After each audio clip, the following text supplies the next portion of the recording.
This piano is one of the most magnificent thrift store pianos that I have ever found, and it's probably the most magnificent thrift store piano I ever will find. This is a 1897 Chickering Model 109C in mostly original condition, and it is beautiful. In this video, I want to tell you some of the interesting history behind Chickering as a company, some of the personal history of this piano itself, because not only is Chickering an interesting piano company, but this piano has some interesting local history. And then we'll take a look at the piano and see how it plays. Spoiler alert, it's got some problems, but I still like it. Let's check it out.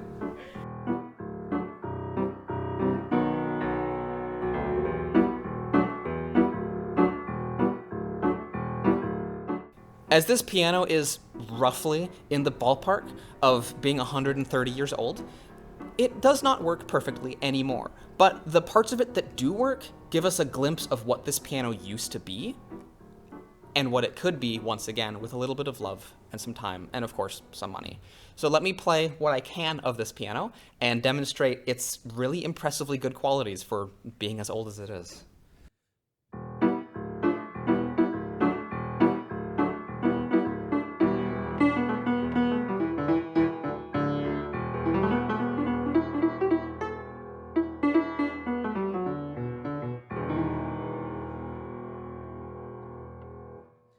I can't play too much on this instrument because, as we'll see in a little bit here, a large portion of the action is currently not working. There's many keys that sometimes will work and sometimes won't. That B that I just hit wasn't working a second ago, and now then it did, and now it wasn't. So I'm really curious as to what is wrong with this piano, and I have actually had permission from the wonderful folks here at Manna House, as well as the owner of the piano, that I can take this piano apart, and although I won't be making repairs on the piano because I am not a piano technician, I am really curious to see if we can find out what might be causing the problem and simply diagnose it. Although this piano is currently, as an instrument, still hobbling along, you can tell that the tone of this piano was once magnificent. This piano is, I believe, 6'4", which is on the smaller end of grand pianos. They can get up to 9 feet long. And the bass end of this piano sounds amazing. Like, it has such a solid tone.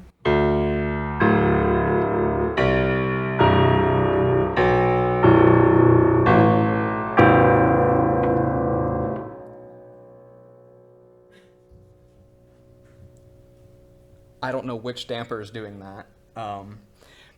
It has some minor little problems like that, but you can hear that the tone of the piano, the meat and potatoes of what a piano is supposed to be, is really, really good. And the fact that this is the original soundboard, with many cracks, mind you, from the late 1800s, the fact that it still sounds as good as it does is pretty impressive to me, and it proves that this piano will, once again, be a magnificent instrument if someone does choose to restore it, which I love that. I absolutely love that.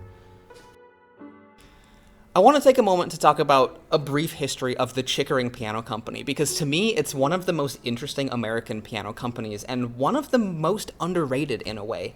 People who know pianos know Chickering and know that they are good, but people who don't know pianos very well only really know about Steinway, and that's really the only American piano brand that most people know. It's like the household name. But before Steinway, there was Chickering. Chickering was founded in 1823 by, I believe it was Jonas Chickering. There were a couple of brothers and a couple of sons, and I'm pretty sure it was Jonas who was the original founder. And they began making pianos. The main contribution to the piano industry that Chickering made was large, and there were many. And that's part of the reason I find Chickering to be so interesting. They didn't just make pianos. They were an industry leader at the time. This 109C piano would have been one of the finest pianos ever made at the time that it was brand new. It would have had all of the newest innovations in the piano industry, which I think is really cool. And Chickering invented, or at least was the first American piano company to use many of these innovations and inventions. One of the most significant contributions that Chickering made to the design of the piano was overstringing. This is where the bass strings are strung over the rest of the strings, and this accomplishes several things. One, it allows the bass strings to be just a little bit longer, and it also places the bass strings over the most resonant part of the soundboard, which is probably why the bass end of this piano sounds as good as it does. Before this, pianos were straight strung, meaning all of the strings were parallel, and although this looked interesting, it did have some effects on the tone of the piano, and overstringing changed that and gave pianos a more modern sound. And almost every piano made today is overstrung, with one exception that maybe someday I'll get to make a video about the modern straight strung piano, but that'll probably be a few years from now. One of the other major contributions that Chickering made to the American piano industry was the use of the cast iron frame that I'm touching right here. Chickering did not invent this. I believe that was invented across the pond in the 1820s. However, Chickering, I believe, was the first American piano manufacturer to really do the cast iron frame right and to prove to people that this was a worthy contribution to the design of the piano. Although the technical contributions that Chickering made to the piano industry are very interesting, I think what's even more interesting is some of the other general history about the Chickering company. During the mid-1800s, there was a really famous opera singer whose name I believe was Jenny Lind. She was like a Swedish opera singer, and it was P.T. Barnum who approached her and convinced her to do a national tour of her amazing vocal prowess. For this, she needed a piano. And who did P.T. Barnum turn to commission a custom piano for this concert series? Chickering. So allegedly, Chickering made a custom 9-foot piano for this concert tour, and that piano was finished in 1850, and that's when the tour began. It was during this same time that the Steinway family moved from Germany to the United States, and they actually attended one of these very early performances. However, Henry Steinway was less interested in the vocal star as he was the piano that was on stage, and allegedly he was so fascinated by the design of this piano that he had to be pulled away from it, forcibly removed from studying the piano for the show to begin. I don't have a good source on that. I really hope it's true because that's a really funny story. But regardless, it is plausible that a piano maker would be so fascinated by the incredible quality of a piano built something like this that he would have to inspect it and figure out all of its secrets. 2 years later, in 1852, the Chickering factory burned down. And in the subsequent years, it was Steinway that rose to fame and became the American piano. While it is not proven that there was any criminal activity involved in this fire, there are people who believe it was arson. No idea why. The reason I like this piano so much is not just that it's an interesting model of Chickering, and Chickering has an interesting history, but also because this particular piano has interesting history, and so I wanted to tell you about that. This piano, when it was brand new, was purchased by, I believe, a couple who lived in Johnson City at the time. The piano lived just a few blocks up the street that way. It was in some house on Unaka Avenue, which is a pretty old street in Johnson City. And the piano sat in that house and was well loved for about 50 years. And the original owners, they moved out, and a new couple moved in, and they loved the piano. The piano came with the house, and they loved it. They weren't pianists or musicians, but they thought it looked beautiful, and as you can see, it does look beautiful. It's a magnificent piece of furniture, and it apparently looked gorgeous in the home, too. Like, just where it was positioned in the room, like, it just looked amazing. And so they left it there and didn't play it or do very much with it, but kept it as a piece of furniture for another 50 years. Then the house sold again. The people who bought it, moved in, they didn't really care for the piano for whatever reason, and the previous couple didn't have a ton of emotional attachment for it, so they didn't bring it with them, and instead it ended up here at Manna House, where it has been loved ever since. Currently, the piano has a new owner. The piano is being held here at the thrift store while the current owner makes a place for the piano in their life, and then once they have that, this piano will move out of the thrift store and into their home or their business or whatever it is, and hopefully will be well loved for many more years. So that's the interesting history of the piano itself. I just love that it has a story, and I think that's really cool. Taking a look at the inside of the piano, we can see that it pretty much looks like a modern piano. This is what we would expect to see from a modern-day piano, and the reason for this, despite this piano being so old, is because of those innovations that Chickering applied to the piano at the time, and most of those changes have remained in the modern-day piano.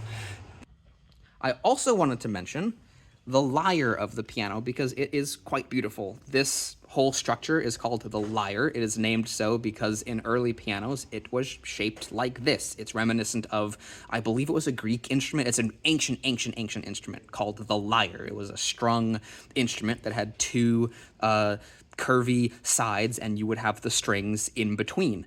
And the rods that control the damper pedals kind of resemble strings, and then if you make the sides curvy, kind of like a lyre would be, then it looks a lot like an ancient lyre. So that is why this structure of the piano is called a lyre. Even today, when they are straight, modern, black, just, it's not as interesting looking as this, but it's still called a lyre.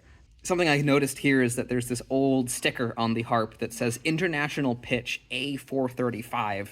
This is in reference to the frequency at which A is tuned, and then the rest of the piano is based off of that. Today we use A440, and at the time, Chickering wanted this piano to be tuned to A435, which is kind of interesting. We can also see another sticker over here, Chickering & Sons, patent granted October 5th, 1886. So that's kind of neat. Interesting that these are plastic keys. I wonder if somebody redid those. Probably, because somebody like restored this piano in the past. Yeah. One of the things I would love to do with this piano is to attempt to diagnose what is wrong with the action, because this would be such a wonderful piano to play, even in its current, mostly original state, if it weren't for the fact that so many of these keys don't work. You can press them once, and they'll play, and then they'll get stuck. And if we take a look at the inside here, if we find this B, I don't even know where it is. I think it's here. You can see the damper bobbling up and down.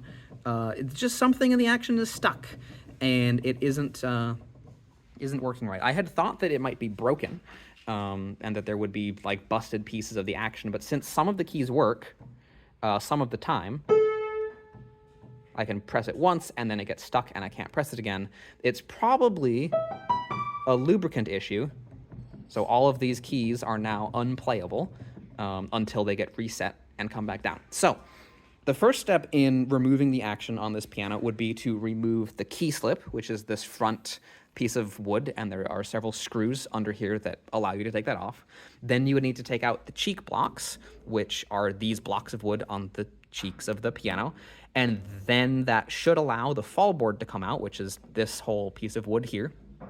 Then once that's free, the action should, in theory, just be able to be slid out, and we can inspect the piano. And even if we can't slide it out, we can at least get a better view of the action itself. Now, the tricky part here is that many of these hammers like to stay up like that. So before we pull out the action, we're gonna make sure that all of these keys, or all of these hammers, are in their resting position where they should be, because it's a very easy thing to do to accidentally have one of the hammers be up not in the resting position, and have them break off. But we're going to be extra careful with that and make sure that they're all in the resting position before we attempt to do anything, and it'll go fine. All right, I have removed the cheek blocks and the key slip, but I wanted to show you a couple of neat things about this. So the serial number on the piano is usually found on the harp, but on both of the cheek blocks, this is one, this is the other, and on the back and the side, and on the back of the fall board, we have the serial number of the piano. So it is 90121. I believe that puts this piano to be around 1897. We can see the matching serial number is here on this cheek block.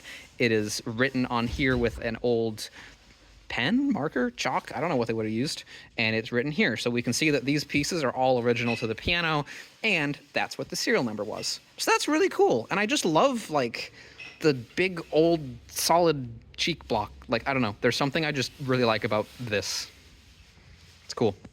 So after taking the action out of the piano, we were inspecting the inside cavity. I don't know what this space is called. There's probably a name for it. But we were taking a look at the inside space of this piano where the action used to be, and I noticed a couple of things. First of all, this part of the wood is finished. It had some sort of wood finish applied to it at some point, nothing quite like the outside of the case did.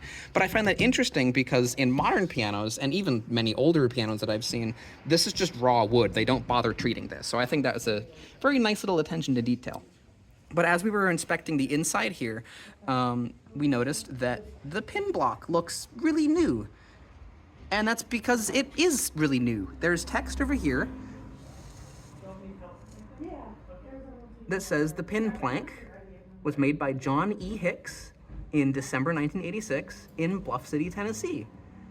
Almost 100 years after the piano was made, somebody decided to build it a new pin block, which is really cool. So I had thought nobody had been in here due to the state of the action not working very well, but somebody has been in here. Most of the action parts are original, but this piano has had some restoration work done to it in the past, which is really cool. So we got the action out, and I wanted to take a look at it before inspecting what is wrong with it. So somebody has been in here before and replaced a few components. This hammer shank is not original. You can see that some of these other ones are. These are the originals. At some point in the past, this hammer had broken off, and so they did a pretty traditional and well-done repair to the shank, so that's cool. And then over here, we have one other hammer shank that was replaced in the past. Everything else in here, from what I can tell, is original to the piano from 1897, which is really, really cool. If we take a look here at this highest key on the piano, mostly just because it's the most easily visible and accessible, we can see the two things that are wrong with this piano's action that I'm able to find. There's probably more, but the two biggest, most critical things that are causing it to not work. One is that the hammers are very slow to come back down, and this is not just true with this hammer, it's true with a great many of them. So even if you know nothing about pianos, you can look at this and go, yeah, that's not quite right. So there's a little bushing right in here. That little bushing there where the hammer shank pivots is too tight, and that would need to be fixed and loosened in order for the hammer to swing normally. There is a special lubricant that is used on pianos and piano actions that I do not have. If I did have some, I would be tempted to put some on and see if that fixed the problem, because it probably would, and it wouldn't hurt anything because it's meant for pianos. But I'm not a piano technician. I will leave this repair up to a proper piano technician, but I thought it was really cool to come in here and take a look at what is wrong. This, however, is not the only issue. We also have an issue with the jack. So the jack is this component here, and if we take a look at it when I press the key, you'll see that it doesn't return to its original resting position. So then when this hammer falls back down, which it doesn't even want to do, the jack is not underneath of the knuckle. So this is your knuckle, and that's your jack, and it should be like this. And when you press the key, the jack forces the knuckle up, which in turn takes the hammer shank along with the hammer up to strike the string. And then it should bounce back down and everything should reset. But we have two different components of the piano that are not resetting as they should be. And so that is what's happening with the action that is causing the vast majority of this piano to be unplayable. The good news is that all of this is fixable, and it's a pretty easy fix from what I know. And so that's the good news about this piano, is that with some basic repairs, it would once again be a playable instrument.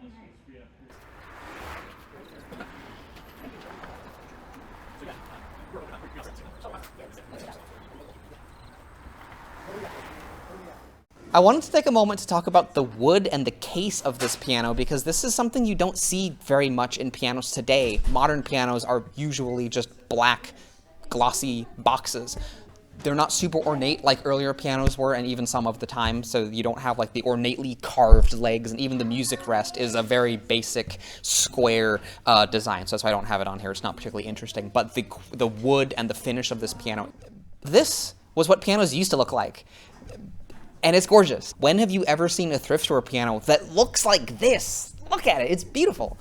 I can absolutely see why the owners, the second owners of this piano, despite not being musicians, wanted to keep and cherish this piano, because not only is it a fine piano, but it's also a beautiful piece of furniture. And in the past, I hadn't really understood why people liked pianos as furniture. As a kid, I was like, it's a piano, it's for playing. Why would you let it sit there and not use it? But with a piano like this, and as I grow older, I can understand that perspective of, I just want something that looks pretty in my house, and this looks really pretty.